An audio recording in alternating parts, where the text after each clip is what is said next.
నమస్కారం. సింగం టీవీకి స్వాగతం.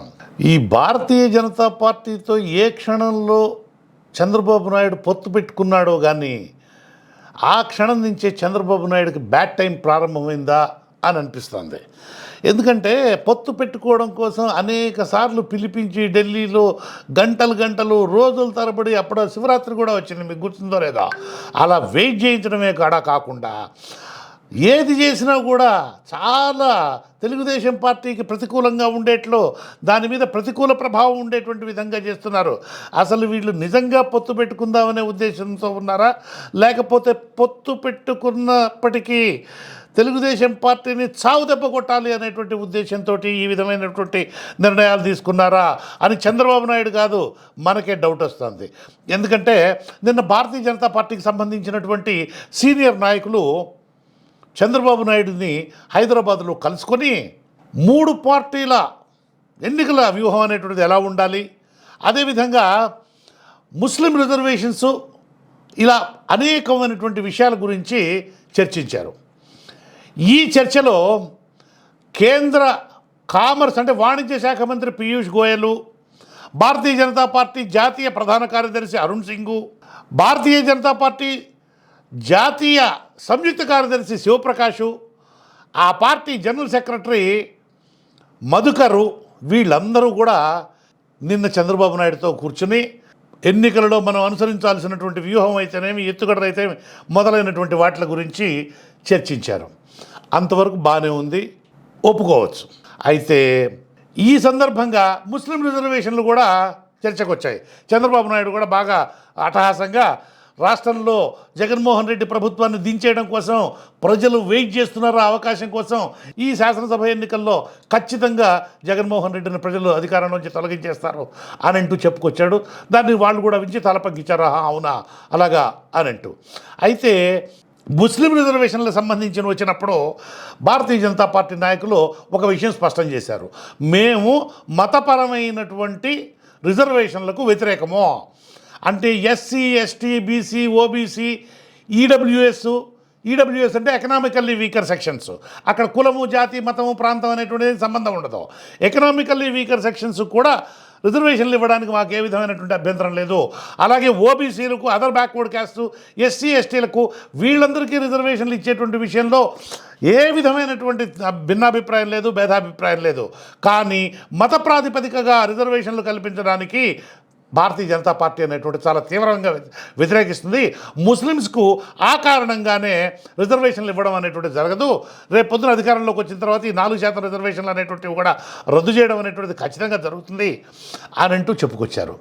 అయితే దీంతో చంద్రబాబు నాయుడు నుండి ఇప్పుడు అన్ని చోట్ల పిడుక్కి పెళ్లికి ఒకటే మంత్రం అంటే ఎట్లా చెప్పండి. ఆంధ్రప్రదేశ్లో ప్రత్యేకమైనటువంటి పరిస్థితులు ఉన్నాయి. ముస్లింలలో చాలామంది తెలుగుదేశం పార్టీకి మద్దతు ఇచ్చేటువంటి వాళ్ళు, ఓట్లు వేసేటువంటి వాళ్ళు ఉన్నారు. మీరు ఇప్పుడు ఈ విషయం కనుక అనవసరమైన రచ్చ చేసేట్లయితే ముస్లింల ఓట్లన్నీ పోయేటువంటి ప్రమాదం ఉంది. కాబట్టి బాబా మీ కాడు పట్టుకుంటాను, నెమ్మదిగా ఈ విషయం మాత్రం మాట్లాడకండి, మిగతా అన్ని విషయాలు గంభీరోపన్యాసాలు చేయండి, ఏం ప్రాబ్లం లేదు. ముస్లింలకు రిజర్వేషన్లు లేవు, తొలగిస్తాము అనేటువంటి విషయం మాత్రం బయటికి పోయి చెప్పద్దు అని చెప్పి చంద్రబాబు నాయుడు పాపం చాలా ప్రాధాయపడ్డాడు.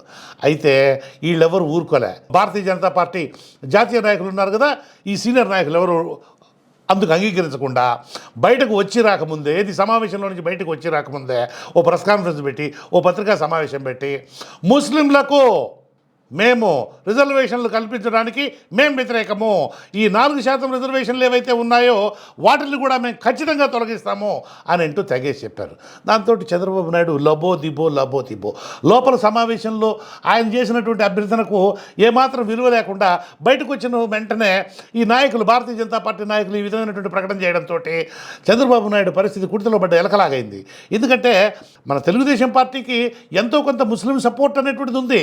ఇప్పుడు దీంతో చేతులు కలపడంతో ఈ విధమైనటువంటి పరిస్థితుల్లో చాలా మార్పు వచ్చే ప్రమాదమే కాకుండా ముస్లింలు తెలుగుదేశం పార్టీకి దూరం అయ్యేటువంటి పరిస్థితి ఉంది. ఈ పరిస్థితులన్నీ గమనిస్తుంటే, ఎందుకంటే మొన్న ఈ మధ్య నరేంద్ర మోడీ కూడా రాజస్థాన్లో మాట్లాడుతూ ఇదే విధమైన ప్రకటన చేశాడు. పురంధరేశ్వరి చేసింది, సరే వాళ్ళు చేసినటువంటిది అంటే బహుశా కేంద్ర నాయకత్వం డైరెక్షన్స్ మేరకే భారతీయ జనతా పార్టీ రాష్ట్ర శాఖ అధ్యక్షురాలుగా ఆమె ఈ విధమైన ప్రకటన చేసి ఉండొచ్చు. అసలు మొత్తం మీద భారతీయ జనతా పార్టీ వ్యవహార శైలి చూస్తుంటే నాయుడు గారిని ఏదో వేసేసే ఆలోచనలో ఉన్నట్టుగా కనపడుతుంది. ఎందుకంటే అటు మోడీ కానీ ఇటు వేరే వాళ్ళు కానీ నాయకులు కానీ వచ్చినప్పుడు జగన్మోహన్ రెడ్డిని అస్సలు విమర్శించడంలే, ఏదో ఊరికే నేను కొట్టినట్టుగా నటిస్తా, నువ్వు ఏడ్చినట్టుగా దెబ్బ తగిలినట్టుగా నటించు అంటున్నారే తప్ప జగన్మోహన్ రెడ్డి మీదకి తుపాకులు ఎక్కువ పెడదాం, ఏది మన పవన్ కళ్యాణ్ మాదిరిగా మన చంద్రబాబు మాదిరిగా అనేటువంటి ప్రయత్నం ఏమాత్రం చేయడంలా. చేయకపోవడం ఒక ఎత్తు అయితే, ఇలాగా పార్టీకి నష్టం అంటే తెలుగుదేశం పార్టీకి నష్టం కలిగించేటువంటి విధంగా మిత్రపక్ష వైఖరికి భిన్నంగా విరుద్ధంగా ప్రవర్తించడం అనేటువంటిది అనేక రకాలైనటువంటి అనుమానాలకు, అంటే బీజేపీ ఏమైనా శల్యసారథ్యం చేస్తోందా? ఎందుకంటే లోగడ మన బాలకృష్ణ అన్నాడు ఏమని, భగా భగాకే మారేంగే, మార్కే భగాయేంగే, అంటే పరిగెత్తించి కొడదాం, కొట్టి పరిగెత్తిస్తాం. ఎవరిని? నరేంద్ర మోడీని. బాలకృష్ణ కొంచెం పిచ్చి కదా, ఆయన సెక్యూరిటీ గార్డును కూడా కాల్చి చంపాడు. ఆ తర్వాత ఇంకా అనేకమైనటువంటి ఉన్నాయి. ఆయన ఎవరు నిమ్స్ ఆసుపత్రి కాకర్ల సుబ్బారావు గారు ఉండేవారు కదా, పిచ్చివాడు అని అంటూ సర్టిఫికేట్ ఇచ్చాడు. ఆ పిచ్చివాడు అనే సర్టిఫికేట్ని పట్టుకుని ఆయన కేసులో నుంచి బయటపడ్డాడు. ఆయన అలా అనుకుంటే ఒకసారే కాదు, బాలయ్య అనేక పర్యాయాలు ఇలాంటి పిచ్చి మాటలు అన్నాడు. చంద్రబాబు ఇంతకు మించినటువంటి పిచ్చి మాటలు అన్నాడు.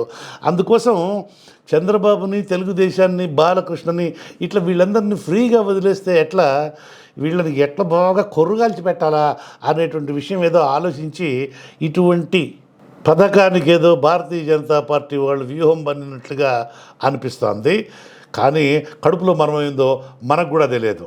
ఈ వీడియో కనుక మీకు నచ్చేట్లయితే దీన్ని నలుగురితో షేర్ చేయండి, దీని మీద కామెంట్ చేయండి, దీన్ని లైక్ చేయండి. సింగన్ టీవీలో సబ్స్క్రైబర్స్గా చేరండి. నమస్కారం.